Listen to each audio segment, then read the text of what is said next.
Sarah Martinez never imagined that her part-time job at the Galactic Embassy would lead to the most dangerous babysitting assignment in the known universe. At 23, she was just a junior cultural liaison, someone who helped visiting dignitaries understand human customs and navigate Earth's bureaucracy. Her biggest challenge so far had been explaining why humans found it rude to sniff each other's armpits in greeting. The emergency call came at 3 in the morning. Sarah's communicator buzzed insistently, dragging her from dreams of her grandmother's kitchen back in New Mexico. Ambassador Chen's hologram flickered to life above her nightstand, his usually composed face etched with panic. "Sarah, I need you at the embassy immediately. Code 7 emergency." Code 7 meant diplomatic crisis with potential for interstellar war. Sarah's blood ran cold. What happened? Emperor Zixthak of the Draconian Empire is arriving in 6 hours for the peace treaty signing. His heir, Prince Veltar, is accompanying him. The problem is, Chen paused, running a hand through his disheveled hair. The prince is only 3 months old in Draconian years. That's equivalent to a human toddler, but he's already the size of a small horse and has the appetite of a dragon, because that's exactly what he is. Sarah blinked, trying to process this information through her sleep-fogged brain. A dragon? A baby dragon? And you want me to? The Emperor specifically requested a human caretaker. Their research indicates that humans have an unusual talent for nurturing young of other species. The fate of the peace treaty may depend on how well we care for his son. 30 minutes later, Sarah stood in the embassy's briefing room, clutching her 3rd cup of coffee and staring at a holographic display of Prince Veltar. The baby dragon was magnificent and terrifying in equal measure. His scales shimmered between deep purple and gold, and even in the hologram his eyes held an intelligence that made Sarah's skin prickle. His wings were folded against his back, but she could see they already spanned nearly 8 feet. Dr. Kamal, the embassy's xenobiologist, pulled up nutritional charts that made Sarah's head spin. Draconians at this age require a very specific diet: raw metals for scale development, certain crystalline formations for cognitive growth, and live prey for hunting instincts. We've prepared everything according to their specifications. Sarah studied the list with growing unease. Live prey? What kind of live prey? Small mammals primarily. Think of it like feeding a large snake, but more interactive. The thought of watching a baby dragon hunt made Sarah's stomach turn, but she nodded. This was about preventing a war. Her personal squeamishness was a small price to pay for galactic peace. "There's one more thing," Dr. Kamal added, his voice dropping. "Under no circumstances should you give Prince Veltar human food. Draconians have extremely sensitive digestive systems. What's harmless to us could be toxic to them. Even something as simple as processed sugar could cause severe metabolic disruption." Sarah nodded again, making mental notes. No human food. Metal shavings for breakfast. Baby dragon sitting. Just another Tuesday at the Galactic Embassy. The Emperor arrived precisely on schedule, his massive form filling the embassy's main hall. Emperor Zixthak stood nearly 12 feet tall, his adult scales a deep crimson shot through with veins of silver. When he spoke, his voice resonated through Sarah's bones. "You are the human who will tend my heir?" His golden eyes fixed on Sarah, and she felt like a mouse being examined by a hawk. "Yes, Your Imperial Majesty. I'm Sarah Martinez. I'll take excellent care of Prince Veltar." The Emperor studied her for a long moment before nodding. "My son is precious beyond measure. He is not merely my heir, but the genetic culmination of 3,000 years of careful breeding. His bloodline carries the memories of our ancestors, the wisdom of ages past. Should any harm come to him?" The threat hung in the air like smoke. Sarah swallowed hard. "I understand completely, Your Majesty." Prince Veltar was brought in by 2 draconian guards, each the size of a small building. The baby dragon moved with surprising grace for his size, his head swiveling curiously as he took in his new surroundings. When his gaze fell on Sarah, he tilted his head and made a sound that was part chirp, part rumble. "He finds you interesting," the Emperor observed. "This is good." Veltar is selective in his approval. The formal handover took another hour, filled with ceremonial declarations and warnings about draconian customs. Finally, Sarah found herself alone in the specially prepared nursery with the most dangerous baby in the galaxy. Prince Veltar immediately began exploring his new environment, sniffing everything with obvious curiosity. The room had been designed to accommodate his size and needs. with reinforced walls, temperature controls, and a carefully curated selection of toys that looked more like medieval weapons. Sarah watched nervously as the young dragon investigated a hanging mobile made of precious gems. With one swipe of his claw, he sent it spinning, the crystals chiming like bells. He made that chirping sound again, which Sarah was beginning to recognize as pleasure. "Okay, Your Highness," she said, consulting her notes. "Time for lunch." The meal preparation was unlike anything Sarah had ever experienced. She carefully measured out portions of iron filings, copper shavings, and something Dr. Kamal had called crystallized quantum essence, which looked suspiciously like purple rock candy. The live prey component sat in a separate containment unit, a collection of rabbit-sized creatures that looked like a cross between hamsters and lizards. Prince Veltar watched with keen interest as Sarah arranged his meal. When she released the first prey animal, the baby dragon's hunting instincts kicked in immediately. His movements became fluid and predatory, though there was still something endearingly clumsy about his attempts to pounce. The afternoon passed without major incident. Sarah read to the prince from approved draconian literature, which mostly consisted of epic poems about conquest and glory. She helped him practice his flame production, carefully monitoring the specialized fire-safe room. His flames were still small, barely the size of a candle, but they burned with an intensity that made the air shimmer. As evening approached, Sarah began to feel confident. Maybe this wouldn't be so difficult after all. Prince Veltar seemed well-behaved, intelligent, and surprisingly gentle for a creature designed for war. That confidence lasted exactly until dinner time, when everything went catastrophically wrong. The trouble started when Prince Veltar refused his dinner. Sarah had carefully prepared his evening meal according to the exact specifications provided by Dr. Kamal. A mixture of rare earth minerals, synthetic proteins designed to mimic draconian prey, and a vitamin supplement that glowed faintly blue in the darkened nursery. The baby dragon sniffed the offering once, wrinkled his snout in obvious disgust, and turned away. Sarah tried coaxing him, speaking in what she hoped were soothing tones, but Veltar simply curled up in the corner and made a low, mournful sound that tugged at her heartstrings. "Come on, little guy," Sarah said, kneeling beside the massive form. "You need to eat. Your father will have my head if you don't stay healthy." Prince Veltar lifted his great head and looked at her with eyes that seemed far too old for his young face.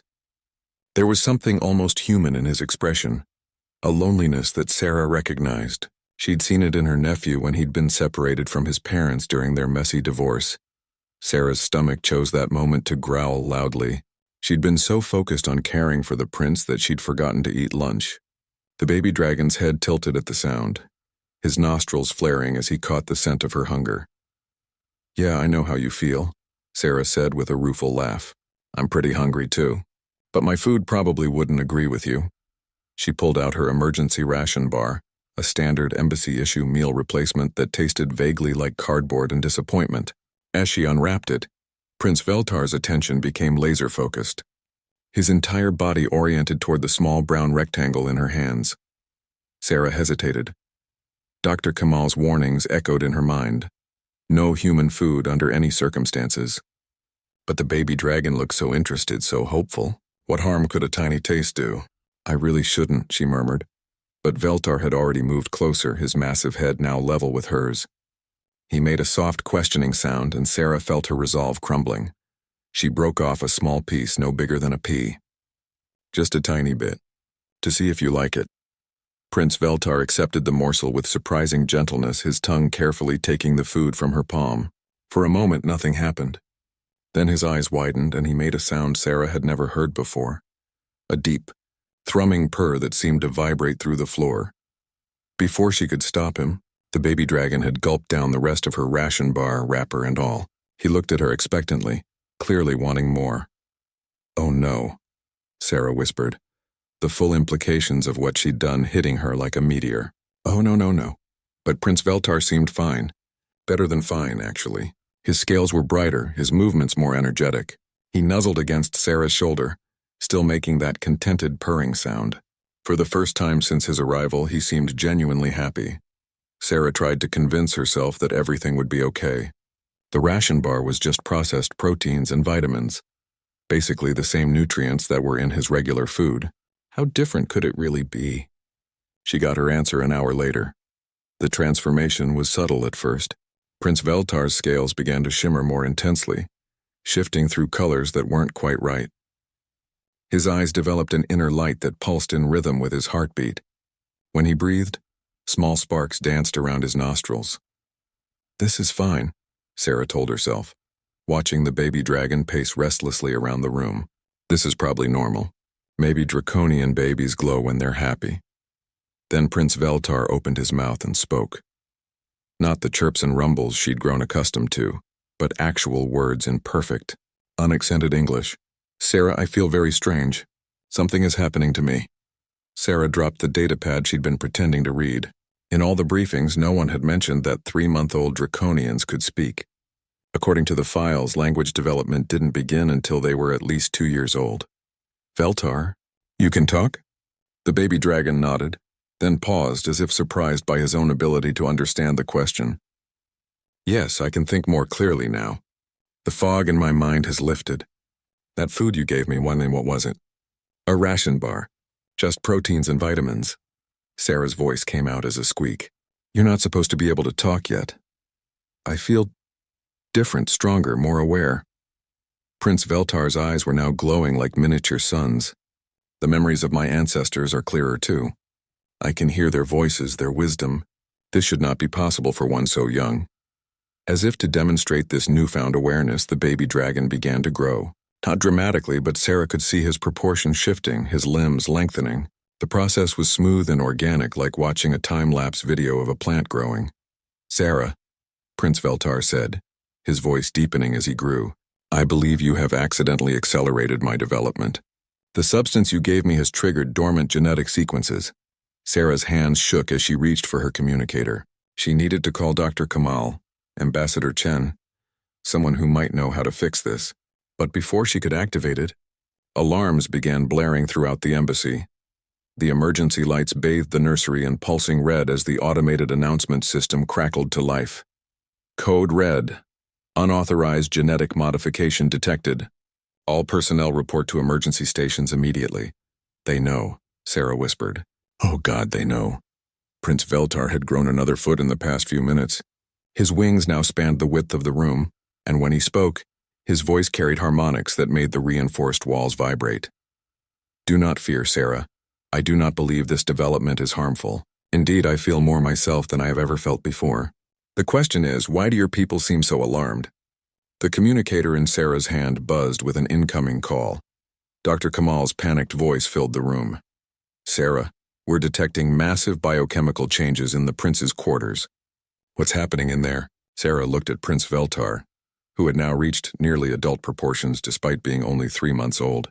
His scales had settled into a pattern of deep gold with veins of silver, similar to his father's but somehow more vibrant. His eyes held an intelligence that was both ancient and startlingly young. "Dr. Kamal," she said slowly, "I think we have a problem." "What kind of problem?" Sarah watched as Prince Veltar carefully folded his now massive wings to avoid damaging the room's equipment. Despite his rapid growth, he moved with remarkable control and consideration. "The kind that might start an interstellar war," she admitted. "I gave him human food." The silence on the other end of the communicator stretched for so long that Sarah wondered if the connection had been severed. Finally, Dr. Kamal's voice returned, barely above a whisper. "How much human food? A ration bar?" Another pause. "Sarah, you may have just changed the course of galactic history. And I'm not sure if that's good or bad." Prince Veltar, now fully adult in size but still possessing the curious innocence of youth, tilted his massive head and looked at Sarah with concern. "Have I caused trouble for you, friend Sarah?" Looking up at the magnificent creature she had inadvertently created, Sarah couldn't help but smile despite the chaos around them. "Trouble? Your Highness, I think we've gone way past trouble and landed somewhere in the vicinity of cosmic catastrophe."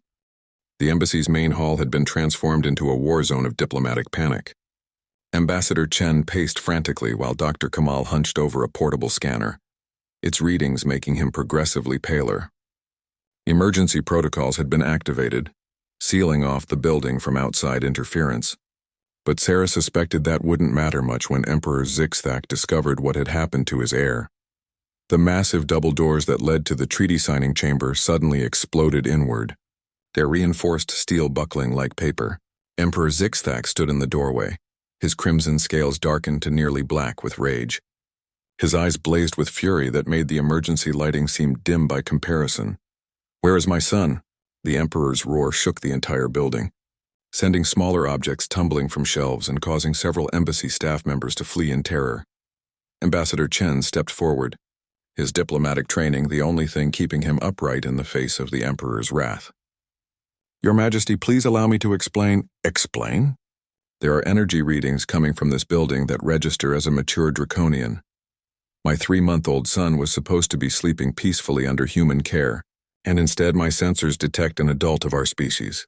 "What sorcery is this?" Sarah stepped out from behind a decorative pillar, her legs shaking but her voice surprisingly steady.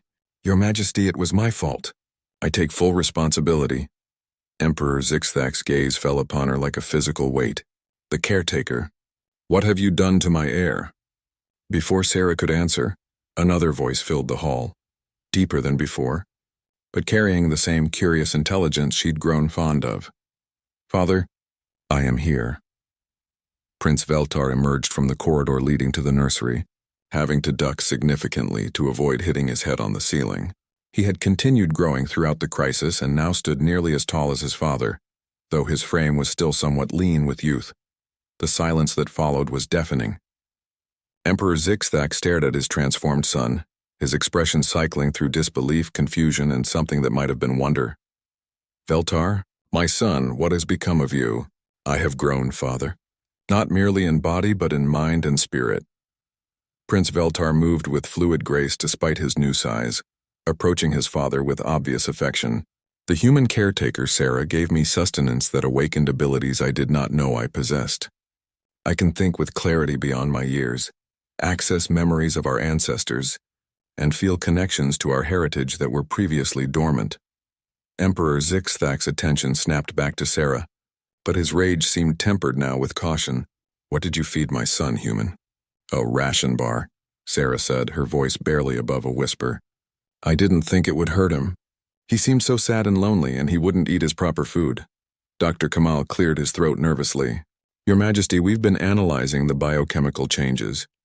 It appears that certain compounds in human food, specifically synthetic amino acids and mineral additives, have triggered dormant genetic sequences in the prince. These sequences are present in all draconians but normally don't activate until adulthood." "Impossible," the Emperor growled. "Our young develop according to strict biological timelines. It has been this way for millennia. With respect, Your Majesty," Dr. Kamal continued, his scientific curiosity overriding his fear, "it appears your species' development isn't as fixed as previously believed. Human nutritional science has created synthetic compounds that don't exist in nature. When introduced to draconian physiology, they act as catalysts for accelerated maturation." Prince Veltar stepped closer to his father.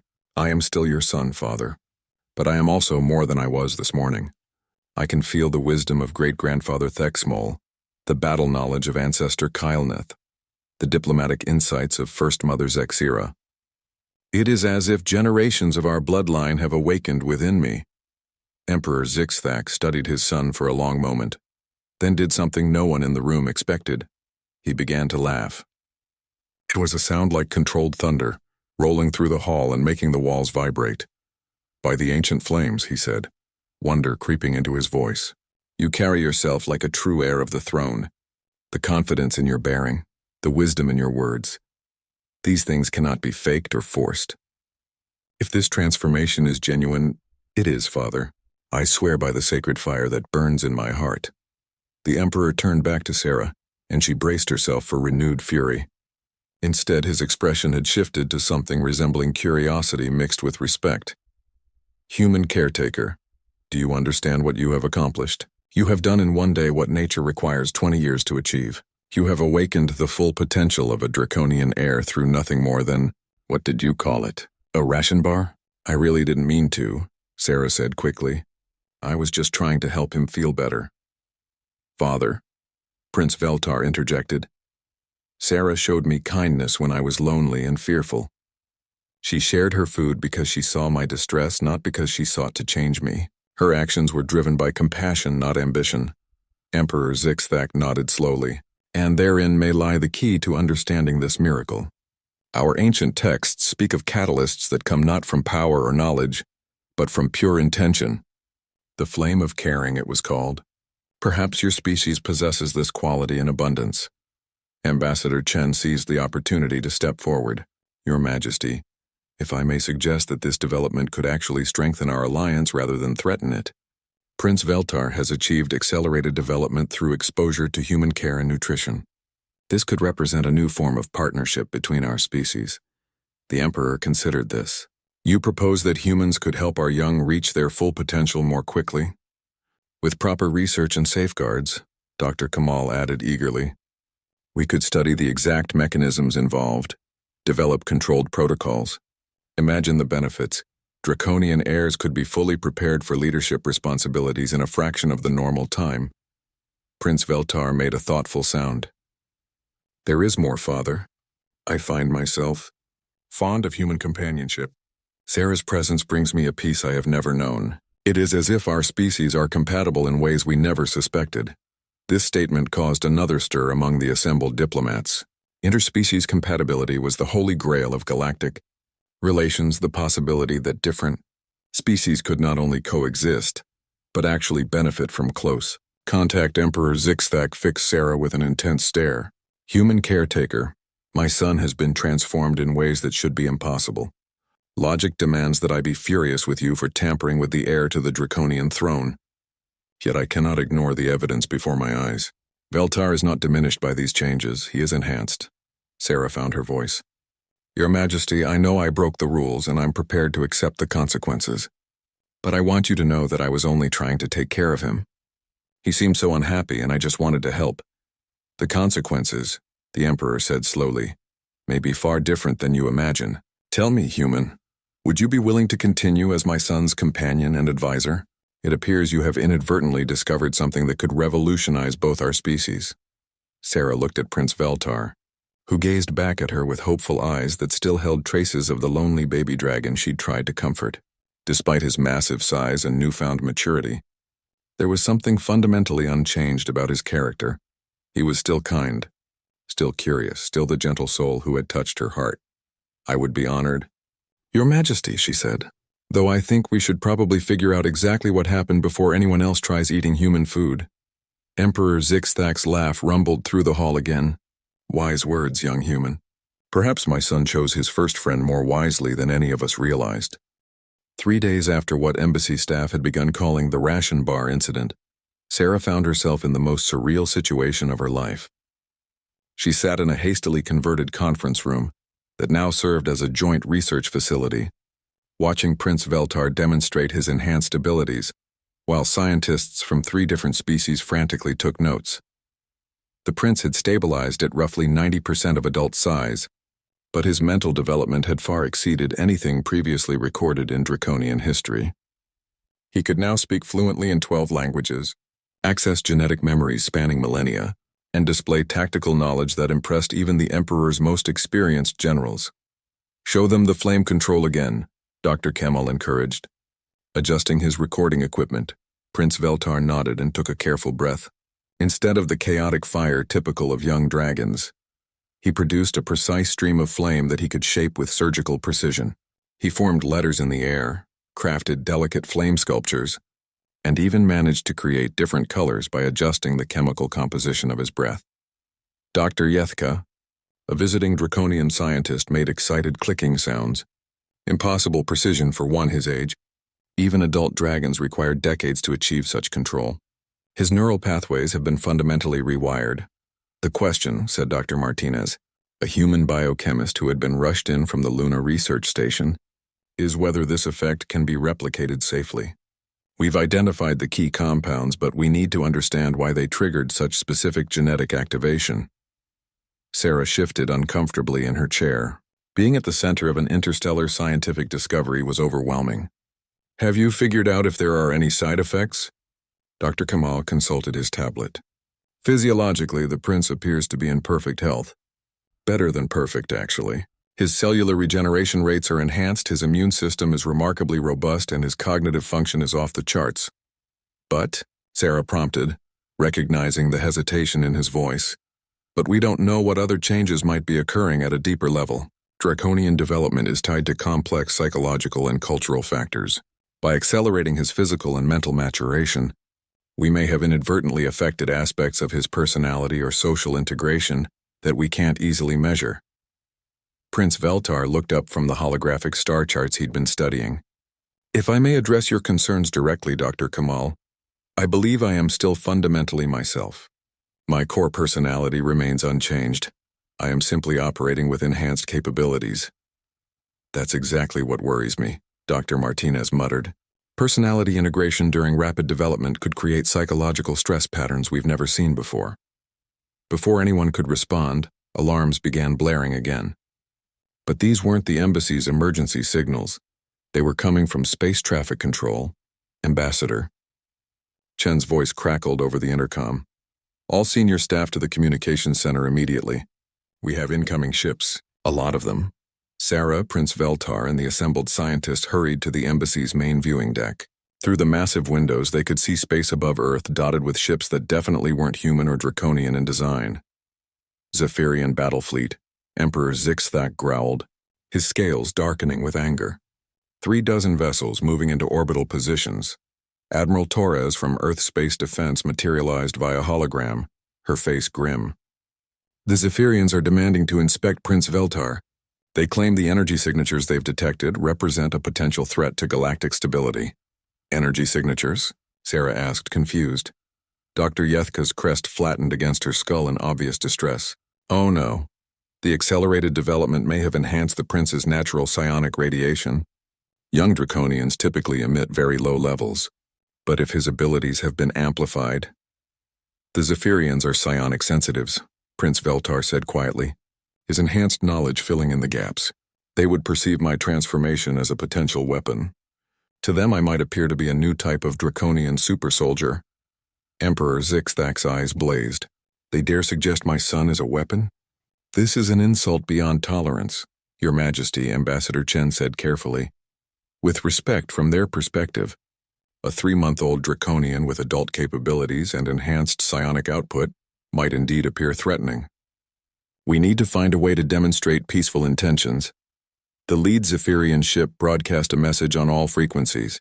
The translation matrix struggled with their complex harmonic language, but the meaning was clear. Surrender the enhanced draconian for inspection or face the consequences. Sarah felt a chill run down her spine. The peaceful treaty signing had somehow turned into a potential 3-way interstellar conflict, all because she'd shared a snack with a lonely baby dragon. This is my fault, she said quietly. I should contact them directly, explain what happened. Absolutely not, Emperor Zixthak rumbled. You are under Imperial protection. No Zephyrian will lay a claw on you. Prince Veltar moved to the window, his massive form blocking much of the view. Father, perhaps there is another way.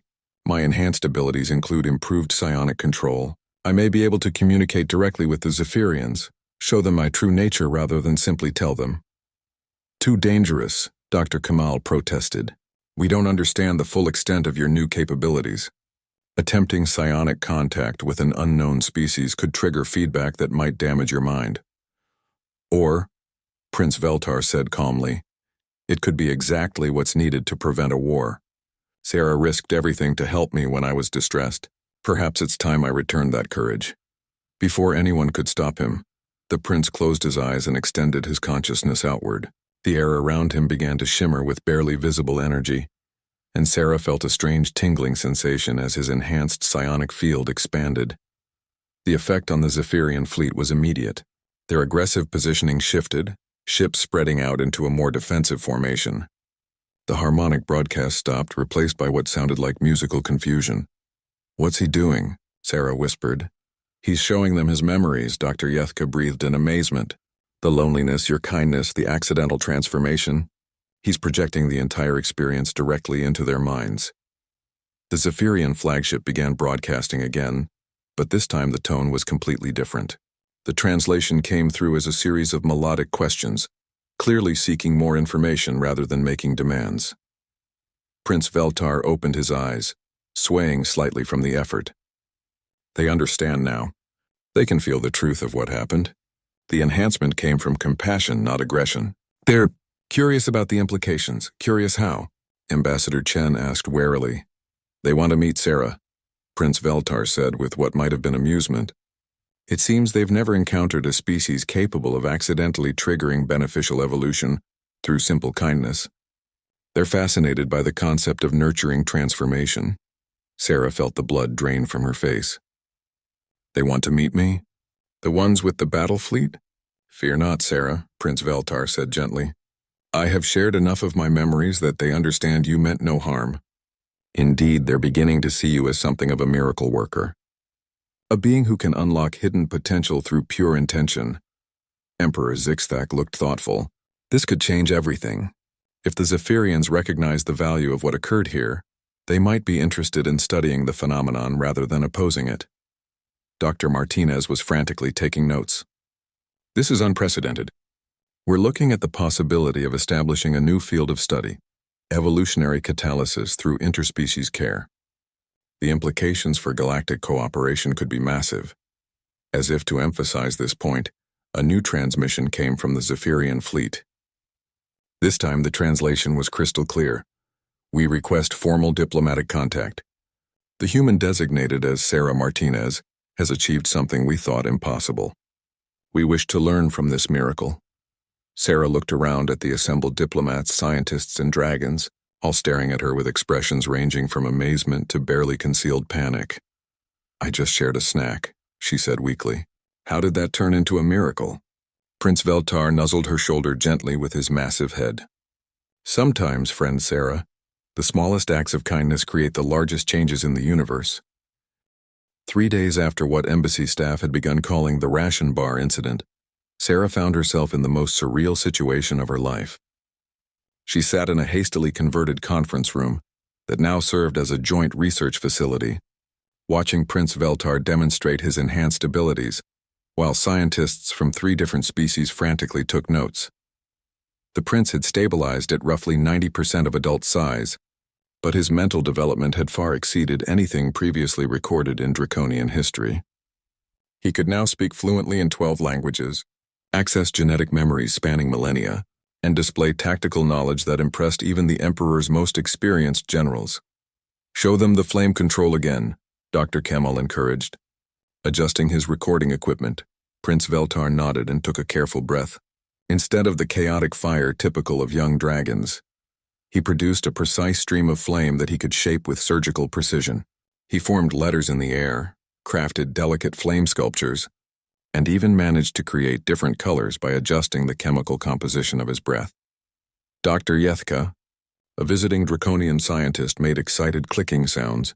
Impossible precision for one his age. Even adult dragons required decades to achieve such control. His neural pathways have been fundamentally rewired. The question, said Dr. Martinez, a human biochemist who had been rushed in from the Luna research station, is whether this effect can be replicated safely. We've identified the key compounds, but we need to understand why they triggered such specific genetic activation. Sarah shifted uncomfortably in her chair. Being at the center of an interstellar scientific discovery was overwhelming. Have you figured out if there are any side effects? Dr. Kemal consulted his tablet. Physiologically, the prince appears to be in perfect health. Better than perfect, actually. His cellular regeneration rates are enhanced, his immune system is remarkably robust, and his cognitive function is off the charts. But, Sarah prompted, recognizing the hesitation in his voice, but we don't know what other changes might be occurring at a deeper level. Draconian development is tied to complex psychological and cultural factors. By accelerating his physical and mental maturation, we may have inadvertently affected aspects of his personality or social integration that we can't easily measure. Prince Veltar looked up from the holographic star charts he'd been studying. If I may address your concerns directly, Dr. Kemal, I believe I am still fundamentally myself. My core personality remains unchanged. I am simply operating with enhanced capabilities. That's exactly what worries me, Dr. Martinez muttered. Personality integration during rapid development could create psychological stress patterns we've never seen before. Before anyone could respond, alarms began blaring again. But these weren't the embassy's emergency signals. They were coming from space traffic control. Ambassador. Chen's voice crackled over the intercom. All senior staff to the communications center immediately. We have incoming ships, a lot of them. Sarah, Prince Veltar, and the assembled scientists hurried to the embassy's main viewing deck. Through the massive windows, they could see space above Earth dotted with ships that definitely weren't human or draconian in design. Zephyrian battle fleet, Emperor Zixthak growled, his scales darkening with anger. 36 vessels moving into orbital positions. Admiral Torres from Earth Space Defense materialized via hologram, her face grim. The Zephyrians are demanding to inspect Prince Veltar. They claim the energy signatures they've detected represent a potential threat to galactic stability. Energy signatures? Sarah asked, confused. Dr. Yethka's crest flattened against her skull in obvious distress. Oh no. The accelerated development may have enhanced the prince's natural psionic radiation. Young draconians typically emit very low levels, but if his abilities have been amplified... The Zephyrians are psionic sensitives, Prince Veltar said quietly, his enhanced knowledge filling in the gaps. They would perceive my transformation as a potential weapon. To them I might appear to be a new type of draconian super soldier. Emperor Zixthak's eyes blazed. They dare suggest my son is a weapon? This is an insult beyond tolerance, Your Majesty, Ambassador Chen said carefully. With respect from their perspective, a 3-month-old draconian with adult capabilities and enhanced psionic output might indeed appear threatening. We need to find a way to demonstrate peaceful intentions. The lead Zephyrian ship broadcast a message on all frequencies. The translation matrix struggled with their complex harmonic language, but the meaning was clear. Surrender the enhanced draconian for inspection or face the consequences. Sarah felt a chill run down her spine. The peaceful treaty signing had somehow turned into a potential 3-way interstellar conflict, all because she'd shared a snack with a lonely baby dragon. This is my fault, she said quietly. I should contact them directly, explain what happened. Absolutely not, Emperor Zixthak rumbled. You are under Imperial protection. No Zephyrian will lay a claw on you. Prince Veltar moved to the window, his massive form blocking much of the view. Father, perhaps there is another way. My enhanced abilities include improved psionic control. I may be able to communicate directly with the Zephyrians, show them my true nature rather than simply tell them. Too dangerous, Dr. Kamal protested. We don't understand the full extent of your new capabilities. Attempting psionic contact with an unknown species could trigger feedback that might damage your mind. Or, Prince Veltar said calmly, it could be exactly what's needed to prevent a war. Sarah risked everything to help me when I was distressed. Perhaps it's time I returned that courage. Before anyone could stop him, the prince closed his eyes and extended his consciousness outward. The air around him began to shimmer with barely visible energy, and Sarah felt a strange tingling sensation as his enhanced psionic field expanded. The effect on the Zephyrian fleet was immediate. Their aggressive positioning shifted, ships spreading out into a more defensive formation. The harmonic broadcast stopped, replaced by what sounded like musical confusion. What's he doing? Sarah whispered. He's showing them his memories, Dr. Yethka breathed in amazement. The loneliness, your kindness, the accidental transformation. He's projecting the entire experience directly into their minds. The Zephyrian flagship began broadcasting again, but this time the tone was completely different. The translation came through as a series of melodic questions, clearly seeking more information rather than making demands. Prince Veltar opened his eyes, swaying slightly from the effort. They understand now. They can feel the truth of what happened. The enhancement came from compassion, not aggression. They're curious about the implications. Curious how? Ambassador Chen asked warily. They want to meet Sarah, Prince Veltar said with what might have been amusement. It seems they've never encountered a species capable of accidentally triggering beneficial evolution through simple kindness. They're fascinated by the concept of nurturing transformation. Sarah felt the blood drain from her face. They want to meet me? The ones with the battle fleet? Fear not, Sarah, Prince Veltar said gently. I have shared enough of my memories that they understand you meant no harm. Indeed, they're beginning to see you as something of a miracle worker. A being who can unlock hidden potential through pure intention. Emperor Zixthak looked thoughtful. This could change everything. If the Zephyrians recognize the value of what occurred here, they might be interested in studying the phenomenon rather than opposing it. Dr. Martinez was frantically taking notes. This is unprecedented. We're looking at the possibility of establishing a new field of study, evolutionary catalysis through interspecies care. The implications for galactic cooperation could be massive. As if to emphasize this point, a new transmission came from the Zephyrian fleet. This time the translation was crystal clear. We request formal diplomatic contact. The human designated as Sarah Martinez has achieved something we thought impossible. We wish to learn from this miracle. Sarah looked around at the assembled diplomats, scientists, and dragons, all staring at her with expressions ranging from amazement to barely concealed panic. I just shared a snack, she said weakly. How did that turn into a miracle? Prince Veltar nuzzled her shoulder gently with his massive head. Sometimes, friend Sarah, the smallest acts of kindness create the largest changes in the universe. 6 months after the Galactic Summit, Sarah stood in the newly constructed Interspecies Development Center on Luna, watching her most challenging case yet.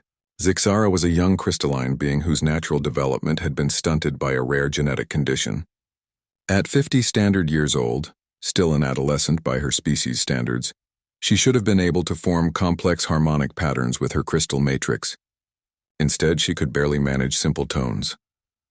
I don't understand why this should work, Zixara chimed softly, her crystalline form reflecting the laboratory lights in fractured rainbows. I've tried every treatment known to my people. Sarah smiled, settling into the specially designed chair that allowed her to be at eye level with the young crystal being. That's exactly why it might work. You're not trying to fix a problem. We're just going to share a meal and see what happens. The past 6 months had been a whirlwind of discovery and careful experimentation. Sarah had worked with representatives from 12 different species, each presenting unique challenges and opportunities. The results had been remarkable, but not in the ways anyone had expected. The process didn't work equally for all species, and it wasn't always about accelerating development. For the aquatic delphinians, human food had enhanced their natural empathic abilities. The insectoid Click-Click experienced improved hive mind integration. Most surprisingly, some species showed no biological changes at all, but still benefited from what researchers had begun calling the Sarah effect. Dr. Kamal observed from behind protective barriers, his instruments recording every detail, heart rate elevated but stable, crystal resonance patterns showing minor fluctuations. Ready when you are, Sarah. Sarah opened her lunch container. Today's offering was her grandmother's tamale recipe, carefully prepared under sterile conditions but retaining all the love and tradition that made it special. She'd learned that the emotional component wasn't just about the moment of sharing. It extended to the preparation, the cultural significance, and the memories associated with the food.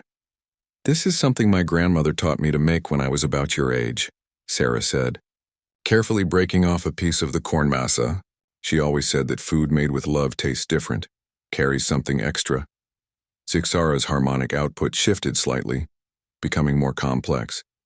Your species finds meaning in food preparation beyond mere nutrition? Oh yes, Sarah said, offering the small piece. Humans have been sharing meals as expressions of love, community, and culture for thousands of years. Every recipe tells a story. The young crystalline being accepted the food carefully, her internal processing systems analyzing its composition. For a moment, nothing happened. Then Zixara began to glow from within, her crystal matrix suddenly pulsing with patterns of light that hadn't been seen before.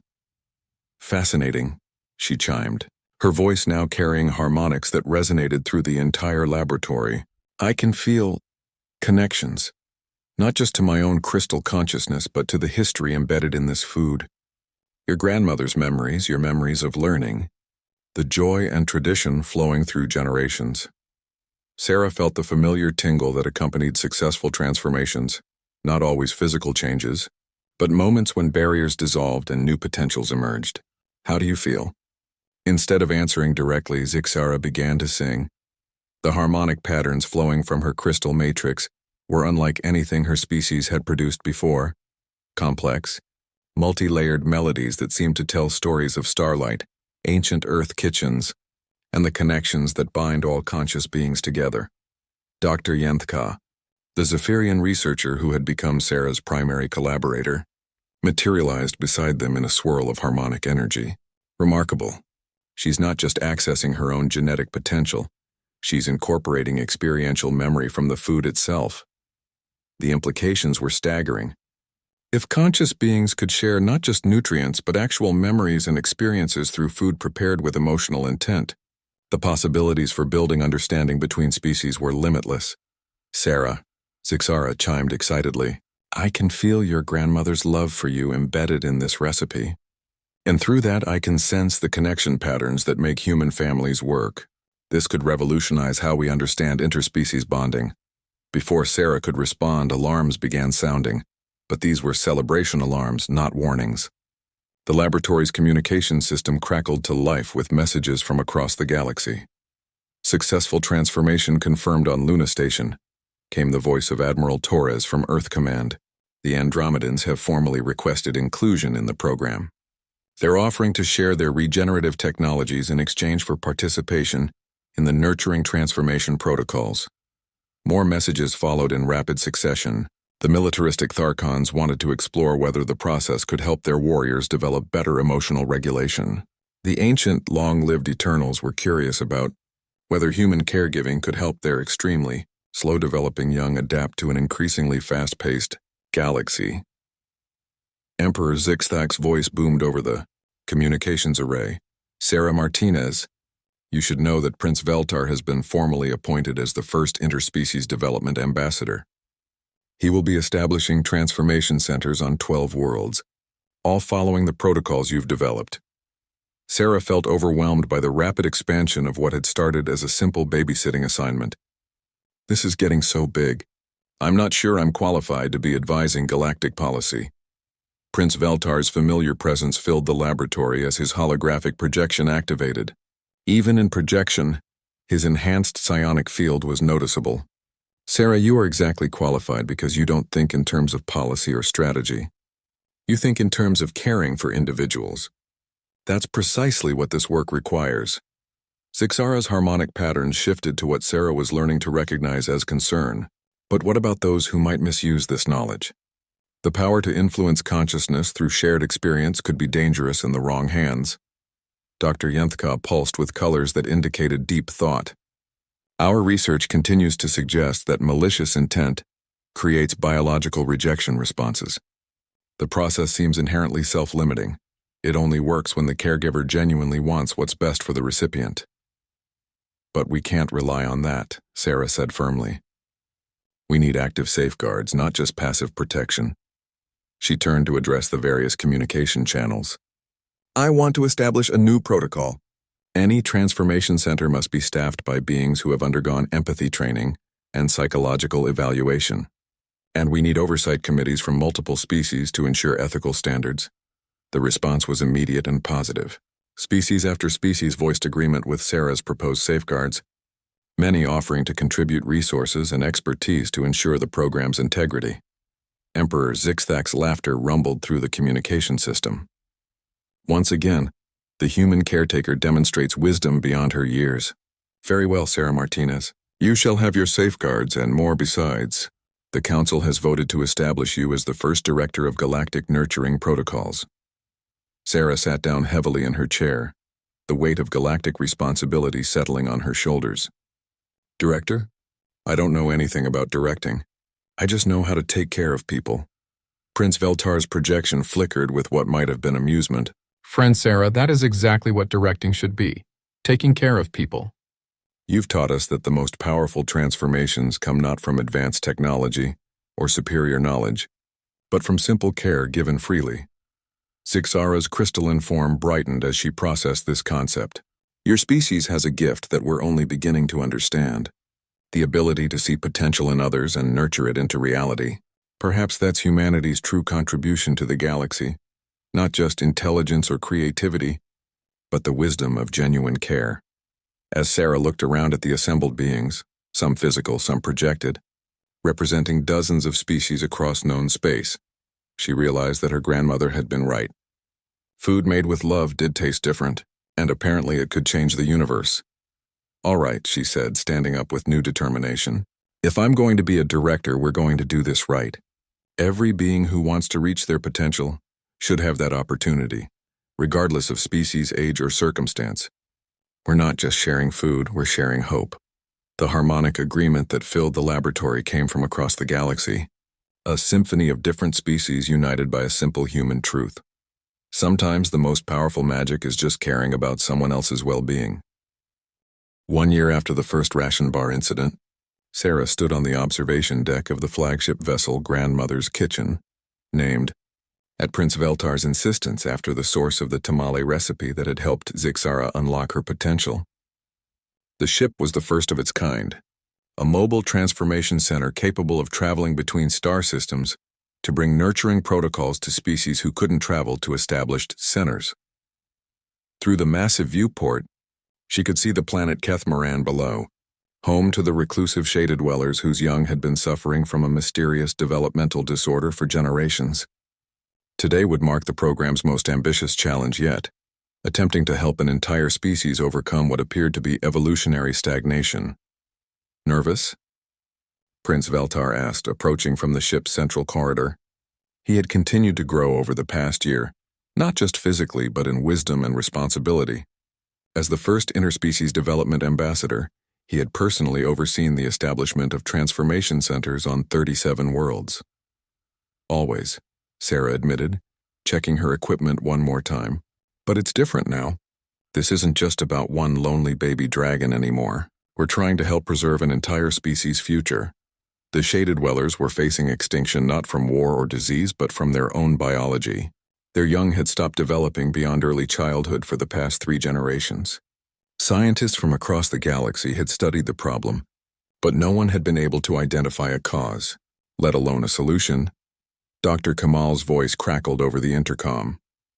Sarah, we're receiving clearance from the surface. The Shaded Dweller Council has agreed to the initial contact protocols. They're cautiously optimistic. Sarah nodded, gathering her specially prepared supplies. Today's offering wasn't random. She had spent weeks researching Shaded Dweller biology and culture, working with their own nutritionists to develop something that might bridge the gap between their physiology and human nurturing techniques. The shuttle ride to the surface was quiet, giving Sarah time to reflect on how much had changed. The Galactic Nurturing Protocol program now operated on over 100 worlds, helping beings of all ages unlock potential they never knew they had. The success rate was remarkable, not 100%, but high enough to revolutionize how the galaxy thought about development and care. More importantly, the program had begun to change how different species interacted with each other. The requirement for empathy, training, and the emphasis on genuine care had created a new generation of diplomats and caregivers who could bridge cultural divides that had existed for millennia. The Shaded Dweller settlement appeared as they descended through the planet's purple-tinted atmosphere. Their architecture was unique, buildings that seemed to grow from the landscape itself, following organic curves that suggested natural formation rather than construction. The Shaded Dwellers themselves were equally distinctive, tall, graceful beings with skin that shifted through subtle color changes as they moved. Elder Velthara met Sarah at the landing platform, her greeting formal but tinged with desperate hope. Director Martinez, welcome to Kethmoran. We have prepared a group of volunteers for your initial assessment, young ones who have been unable to progress beyond juvenile development for several standard years. Sarah followed the elder through winding paths that felt more like forest trails than city streets. The Shaded Dwellers had evolved in harmony with their environment, and their settlements reflected this integration. It was beautiful, but Sarah could see signs of the crisis. Areas where buildings stood empty, spaces designed for large populations that now housed only a fraction of their intended occupants. The community center where the assessment would take place was a circular building, with walls that seemed to breathe with the planet's natural rhythms. Inside, 12 young Shaded Dwellers waited nervously, their parents hovering nearby with expressions of guarded hope. The standard procedure is one-on-one interaction, Sarah explained to the assembled group through the translation matrix. I'll spend time with each volunteer individually, sharing food and conversation. The goal isn't to force change, but to create an environment where natural development can resume. The first volunteer was Kethnara, a young Shaded Dweller who should have begun her transition to adult coloration patterns 5 years ago. Instead, she maintained the simple gray-blue of early childhood, her movements tentative and uncertain. Sarah settled into the specially designed seating area, opening her container of prepared food.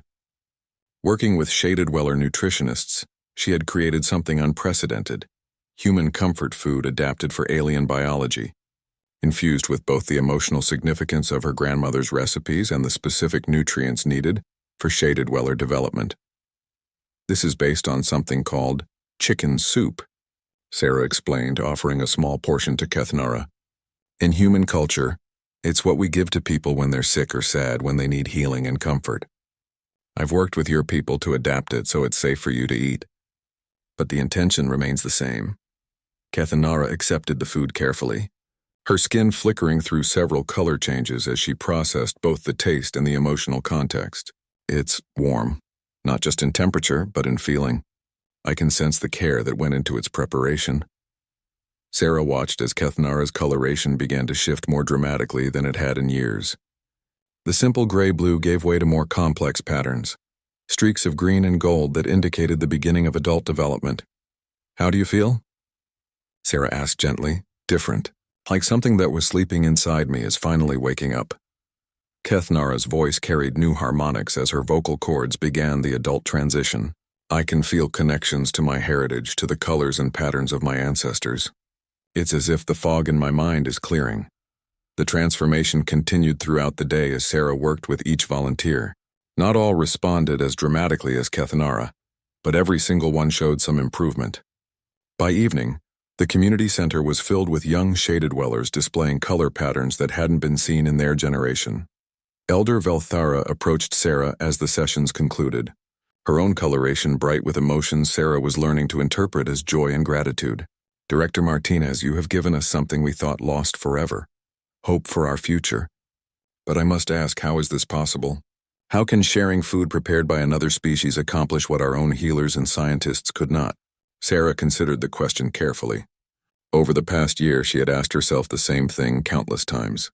I think it's about connection. Your young weren't developing because they felt isolated, cut off from the larger universe.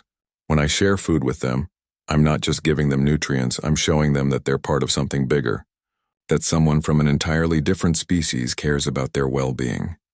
Prince Veltar's hologram materialized beside them. Sarah has discovered something that we are only beginning to understand. Consciousness appears to be fundamentally connected across species lines. When beings care for each other with genuine intent, that care becomes a catalyst for growth and development. But why human care specifically? Elder Velthara asked. Why do your people seem to have this ability so strongly? Sarah smiled, thinking of her grandmother's kitchen, of countless human traditions built around feeding and caring for others. Maybe because humans have always known that love tastes different when it's shared. We're a species that bonds through feeding each other, through taking care of anyone who needs help. It never occurred to us that it wouldn't work across species lines. As if to prove her point, young Kethnara approached with her parents, her new color patterns bright with confidence. Director Martinez, I wanted to thank you. For the first time in years, I feel like I have a future. But more than that, I feel connected to something larger than myself. Sarah looked around the community center, seeing not just successful transformations, but the beginning of renewed hope for an entire species. In the year since she'd accidentally fed a ration bar to a baby dragon, the galaxy had learned something fundamental about the power of genuine care. The future, she said, addressing everyone present, belongs to all of us together, human, draconian, Shaded Dweller, and every other species we haven't met yet. We're all part of the same story, and it's a story about taking care of each other. Emperor Zixthak's voice rumbled through the communication system, reaching them from across the galaxy. Sarah Martinez, the Galactic Council has voted unanimously to establish the universal care protocols based on your work. Your simple act of kindness has become the foundation for a new age of interspecies cooperation. Sarah felt the familiar mixture of pride and responsibility that had become her constant companion. Just remember, she said, this isn't about protocols or technology. It's about seeing someone who needs help and choosing to care. Everything else grows from that. As the sun set over Kethmoran, painting the sky in shades that matched the newly vibrant colors of the young Shaded Dwellers, Sarah realized that her grandmother had been right about more than just cooking. Love really did taste different when it was shared, and apparently it could change the universe one meal at a time. the baby dragon she had tried to comfort Yi.